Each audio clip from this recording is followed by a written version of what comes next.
నమస్కారం భట్టు గారు. అరే చారీ మొన్న ఏదో డైలాగ్ వేసో బ్రేక్ ఉండదు గీక్ ఉండదని చాలా రోజుల తర్వాత కనపడ్డావు మళ్ళీ. చాలా రోజుల తర్వాతే ఉందిరా. మామూలుగా అయితే భారతీయ రివ్యూతోనే వద్దాం అనుకున్నాను. అది ఎలాగో నువ్వు కవర్ చేసావని, సర్లే ఇంకా ఓటీటీలో మూవీస్ కవర్ చేద్దామని ఇప్పుడు వచ్చాను. ఇంతకీ ఏం కవర్ చేసావు ఏంటి? రీసెంట్గా మన సుధీర్ బాబుది ఆరం హరైన మూవీ వచ్చిందిరా.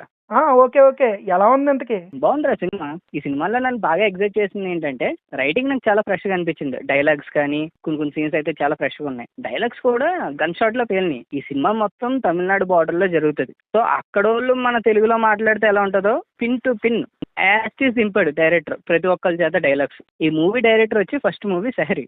అది ఒక rom com movie. Rom com తీసినోడు ఇలాంటి యాక్షన్ మూవీ తీయగలడా అన్న ఒక డౌట్ తోని మూవీ స్టార్ట్ చేశాను. స్టార్టింగ్ ఒక 20 నిమిషాల్లోనే అర్థమైపోయింది మనోడు ఇలాంటి యాక్షన్ మూవీస్ కూడా హ్యాండిల్ చేయగలడని. ఎందుకన్నా నేను చెప్పడం కన్నా మీరు చూస్తేనే అర్థమవుతుంది డైరెక్టర్ దగ్గర ఎంత స్టఫ్ ఉందో. మా లాస్ట్ 2-3 మూవీస్ నుంచి సుధీర్ బాబు డిసప్పాయింట్ చేస్తున్నాడు బాగా. ఈ మూవీలో మెప్పించాడా లేదా? సుధీర్ బాబు అయితే యాక్టింగ్ సూపర్. ఇంకా ఈ మూవీలో బాడీ ట్రాన్స్ఫర్మేషన్ కానీ, డైలాగ్స్ కానీ, కంటెంట్ పరంగా కానీ మంచి మూవీతో వచ్చాడు. సుధీర్ బాబు కాకుండా ఇంకెవరైనా చెప్పుకోదగ్గ పర్ఫార్మెన్స్ చేశారా? సునీల్ రా, చాలా రోజుల తర్వాత ఒక లాంగ్ రన్ రోల్ పడింది.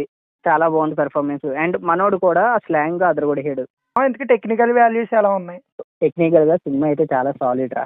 సో వాళ్ళు వైలెన్స్ చూపించాలనుకున్న సినిమాటోగ్రఫీ అయినా సరే ఎక్సలెంట్ గా చూపించారు. అండ్ మ్యూజిక్ కూడా చాలా బాగా ఇచ్చాడు చైతన్య భరద్వాజ్. ఓవరాల్ గా ఈ మూవీని మన ఆడియన్స్ కి సజెస్ట్ చేస్తావా? ఖచ్చితంగా సజెస్ట్ చేస్తాను రా. మీకు మంచి ఒక యాక్షన్ డ్రామా చూడాలనుకుంటే కనుక ఖచ్చితంగా ట్రై చేయండి. ఇంతకీ ఎక్కడ స్ట్రీమ్ అవుతుంది మావా? ఇది ఆహాలో స్ట్రీమ్ అవుతుందిరా.